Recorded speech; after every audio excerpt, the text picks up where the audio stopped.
Setelah berakhirnya pertempuran besar antara faksi aliran kebenaran melawan aliran iblis, dengan Chenan juga berhasil membantai Dewa Iblis Gusi. Nango Xianer pun mencoba berjalan mendatangi Chenan, sembari menunjukkan mode godaan manjanya padanya di hadapan pasang mata semua orang termasuk Meng Keer.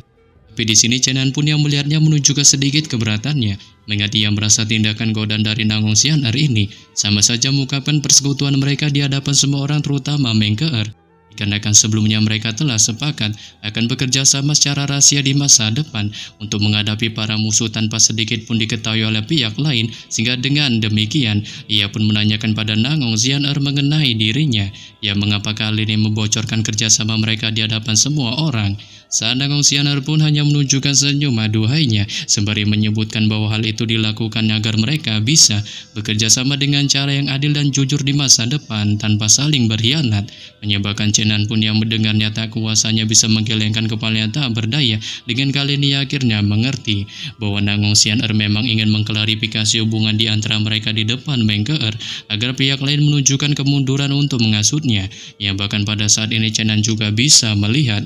Nango Yin yang merupakan abang-abangan dari Nango Xianer sekaligus seorang pria tampan tak tertandingi di antara para dewa telah mulai berbicara melakukan PDKT dengan Meng Keer, dan melihat dari penampilan yang tampan dan ramah, Chenan akhirnya paham kedua saudara ini benar-benar merupakan sosok yang romantis dipenuhi hawa nafsu. Dengan ia terus-menerus memuji penampilan dari Meng Keer, yang meskipun Meng Keer hanya menunjukkan mode diamnya tanpa menanggapi sedikit pun perkataan darinya, dalam hatinya ia nyatanya sangat ilfil menghadapi segala pujian pria tampan dari klan Nango ini. Namun demikian ia juga selalu merasa sedikit gelisah ketika melihat Nango Xianer terus menggoda Chenan, dan ia menggunakan kesadarannya yang tajam untuk terus menyelidiki tentang percakapan keduanya, tapi ia masih sama sekali tak bisa menemukan apapun.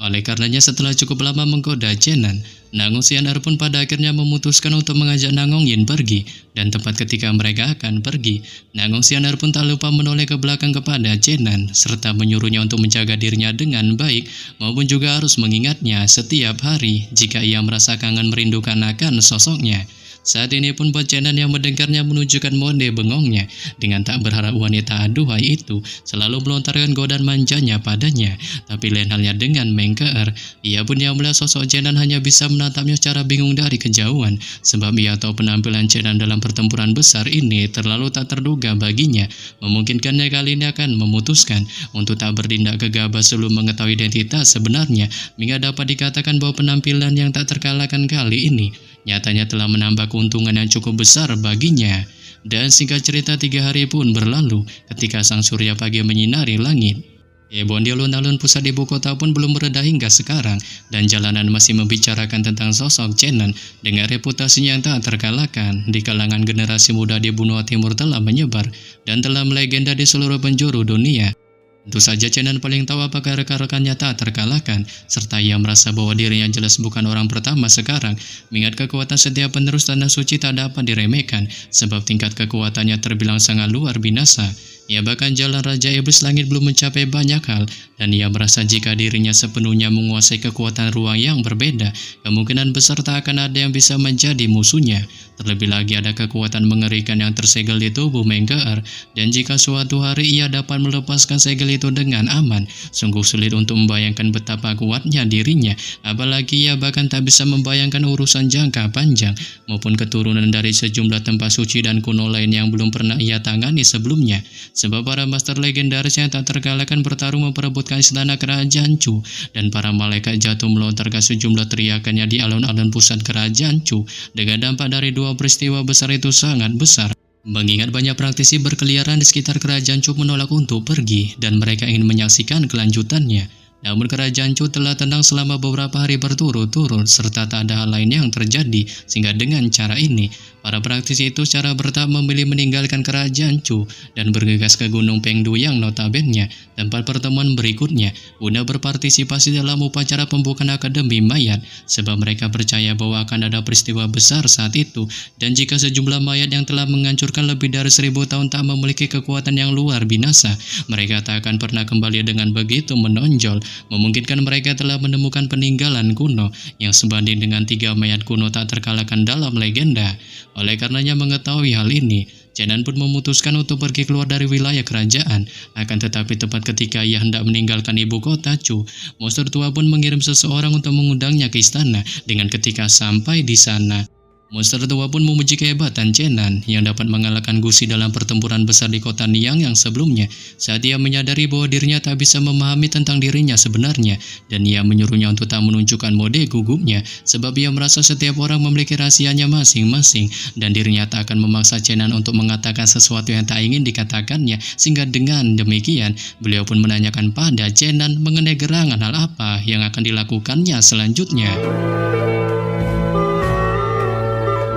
Setelah mendengar pertanyaan dari monster tua, Chenan pun memberitahukan bahwa ia akan melakukan perjalanan berkeliling dunia dan pergi ke benua barat. Tapi sebelum itu, ia berencana untuk sejenak melihat Gunung Pengdu. Menyebabkan monster tua pun yang mendengarnya hanya menunjukkan tawanya dengan mencoba sedikit menggoda Chenan tentang sekte mayat itu dan menceritakan bahwa sekte itu yang tak disangkanya telah mengalami kehancuran mayat di zaman Zhengji. Nyatanya mereka kembali lagi ke dunia penuh tipu-tipu ini dengan 3 mayat kuno mereka yang tak terkalahkan sebanding dengan dewa telah mengguncang dunia, dan ia tak tahu apakah sekarang masih seperti itu.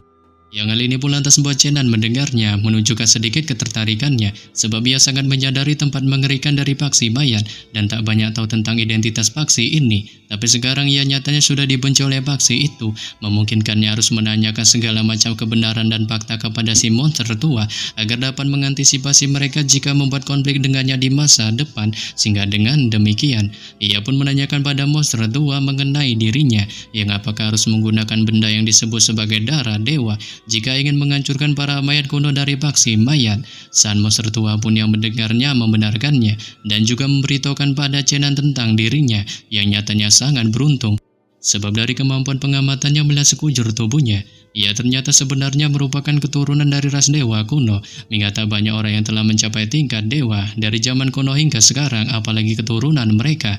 yang bahkan darah mereka sendiri sulit untuk menghancurkan maya dan kejahatan lainnya, sebab hanya darah klan dewa kuno dengan kekuatan sirla yang memiliki kekuatan ini. Dikarenakan para dewa kuno ini telah lenyap di era mitologi terakhir, dan monster tua pun merasa Chenan sangat diberkati oleh keturunan dewa kuno terlahir dengan tubuh dewa maupun darah leluhur yang unggul tercermin di dalam tubuhnya, sehingga dapat dikatakan bahwa dirinya adalah roh orang yang sudah lama mokat. Dan tentu saja manfaatnya bukan hanya ini, melainkan itu nantinya akan dipahaminya secara bertahap. Menyebabkan Chenan pun yang mendengarnya menunjukkan keterkejutan hebat di wajahnya. Dengan tak menyangka dirinya ternyata merupakan keturunan ras dewa kuno, dan ia juga takut semua hal yang didapatkannya ini berasal dari kebangkitannya di wilayah makam para dewa dan iblis, apalagi sampai dimanfaatkan lagi oleh si monster tua untuk melakukan misi bersamanya menuju ke wilayah paksi mayat itu. Tapi Chenan pun segera menghilangkan pemikirannya ini dan mengetahui paksi mayat itu meskipun begitu mengerikan, dengan mayat kuno yang luar binasanya masih memiliki master tingkat 5,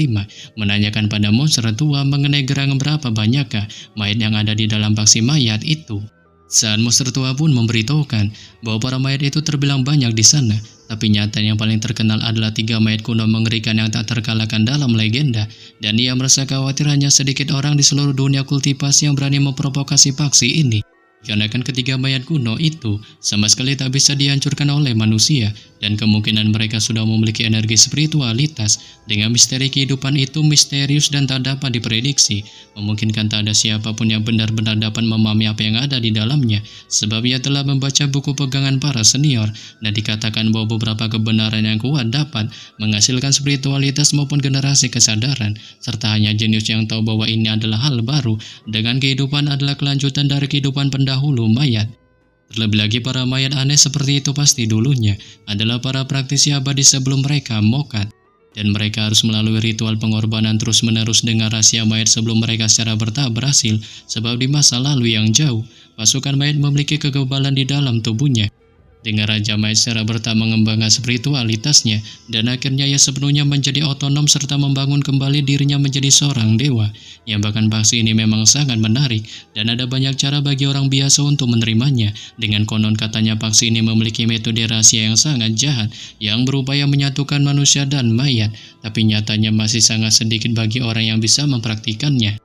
Menyebabkan Chenan pun yang mendengarnya sontak terkejut terheran-heran. Di balik sedikit ketremoran mulai dirasakan di tubuhnya, dikarenakan ia merasanya dengan mendengar namanya saja sudah tahu apa yang sedang terjadi, dan diam-diam menyesali bahwa paksi ini benar-benar merupakan paksi yang sangat jahat. Sebelum kemudian ia pun menanyakan pada monster tua mengenai gerangan mayat manakah yang menjadi harta karun bagi mereka. Saat si monster tua pun memberitahukan bahwa para mayat yang sangat kuat semasa hidupnya dan tak membusuk setelah kematiannya lah yang akan dipilih mereka. Menyebabkan Chenan pun yang mendengarnya spontan berseru dengan berasa jika paksi mayat itu mencuri semua mayat di makam para dewa iblis, kemungkinan besar kekuatan mereka tak terkalahkan dan akan menguasai seluruh dunia kultivasi, sebab makam para dewa dan iblis itu adalah makam para dewa dan makhluk yang sangat kuat di zaman kuno, dan jika mereka dikendalikan oleh paksi mayat, itu dipastikan bahkan para dewa di langit sekalipun akan binasa. Tapi di sini monster tua pun yang mendengarnya sontak membantahnya, sebab ia tahu makam para dewa dan iblis memiliki keunikan di dalamnya, dikarenakan tak peduli siang atau malam, akan ada dewa di makam para dewa dan iblis, maupun berbagai macam misteri di dalamnya, memungkinkan tak seorang pun berani sedikit pun menyenggolnya ataupun membuat kerusakan di dalamnya. Terlebih lagi makam para dewa iblis itu selalu diawasi oleh para dewa surga dan merupakan tempat yang paling misterius di benua Tianyun. Dengan jika seseorang berani sedikit pun saja menodai makam para dewa iblis, maka dipastikan mereka akan wajib dihukum. Yang bahkan ada juga tempat yang sangat penting di sana, berupa gelombang penghalang energi hebat, dan jika ada yang berani menghancurkannya, itu dipastikan akan memicu hukuman dan mengakibatkan kehancuran wujud dan roh. Yang hal ini pun lantas menyebabkan Chenan mendengarnya, lagi-lagi menunjukkan keterkejutannya dan terdiam untuk waktu yang lama dengan tak menyangka rahasia makam para dewa dan iblis begitu sangat misterius.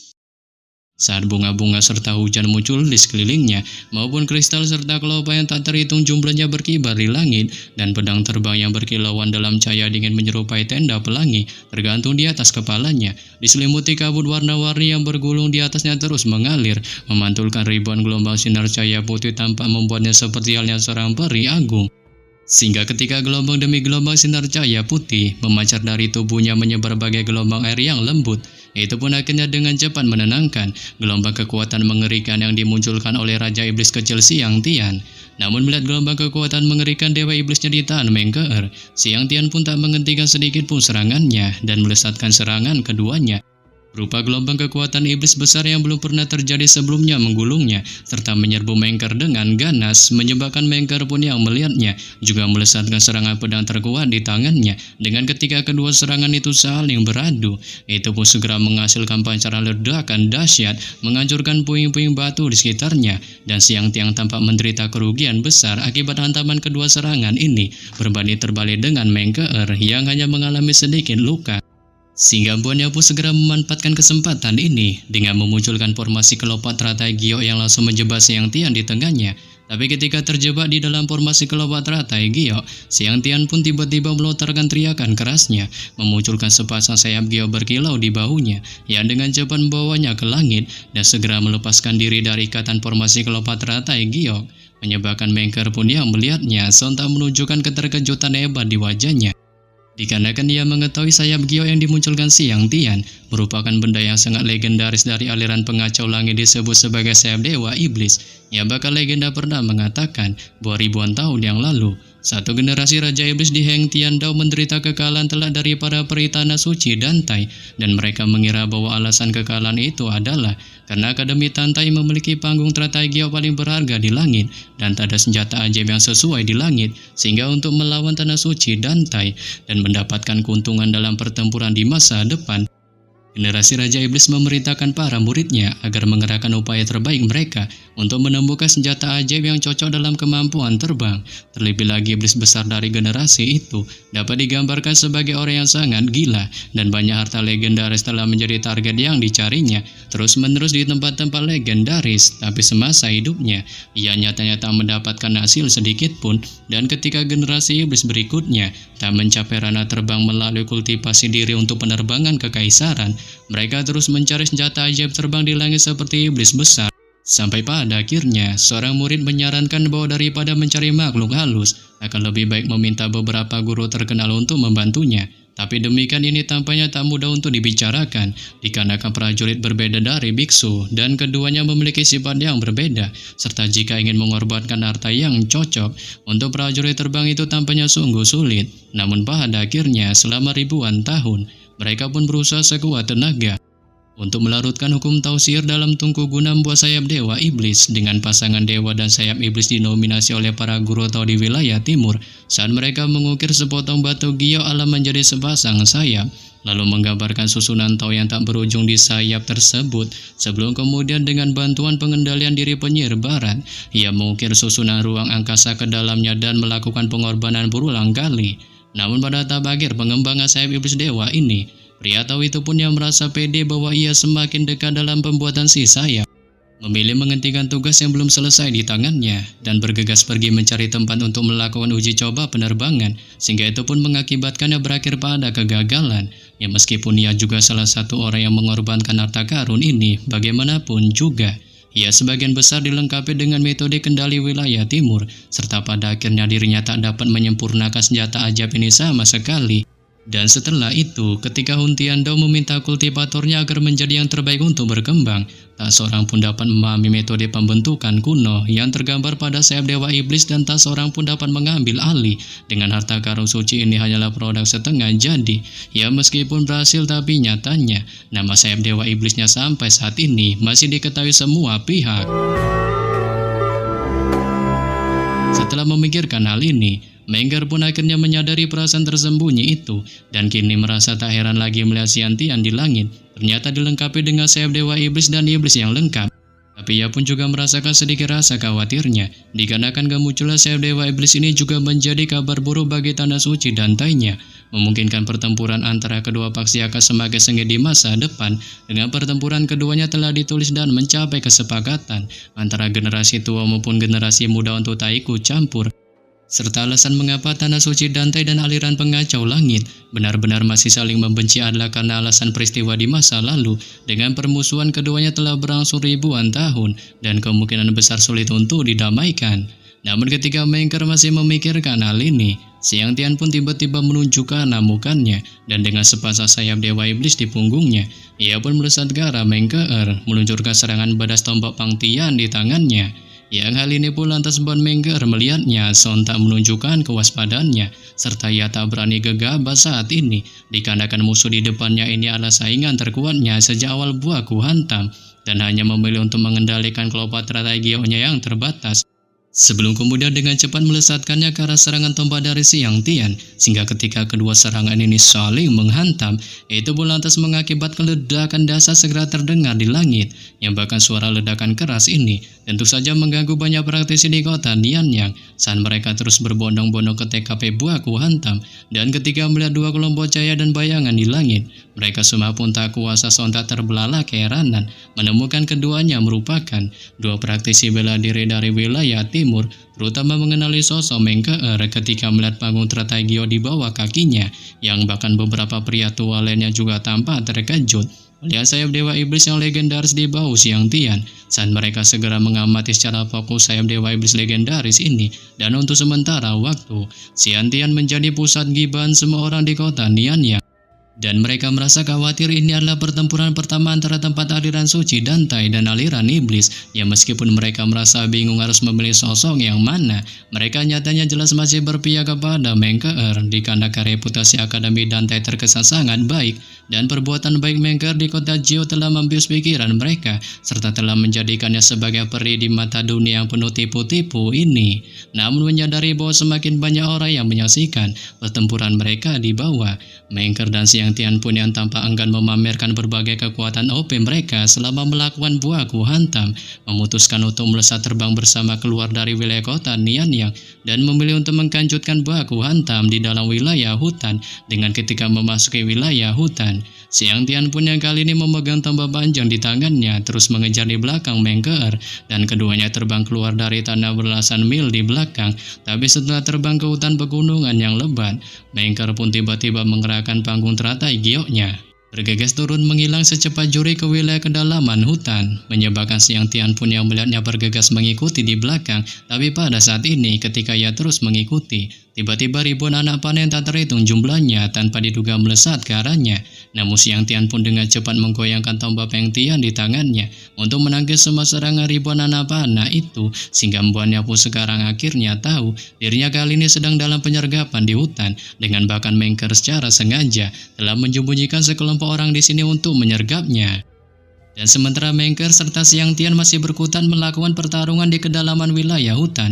Ini pun kita akan berpindah cerita ke TKP Chenan Longwu dan kakek naga Longwu berada, yang mana setelah ketiganya cukup lama melakukan perjalanan, ketiganya pun akhirnya sampai di kota Niangyang pada malam hari dan memilih menyewa salah satu penginapan untuk mereka tinggali. Namun ketika malam tiba, Longwu yang merasa dirinya tampak tak bisa tidur, memilih untuk naik ke atas atap penginapan, menatap kosong ke arah bulan yang cerah di langit dengan sedikit kegalauannya. Tapi ketika Longwu masih secara galau memandangi keampan langit malam, Chenan pun yang kali ini selesai bermeditasi di dalam rumah, menemukan sosok Longwu memandangi kegelapan langit malam.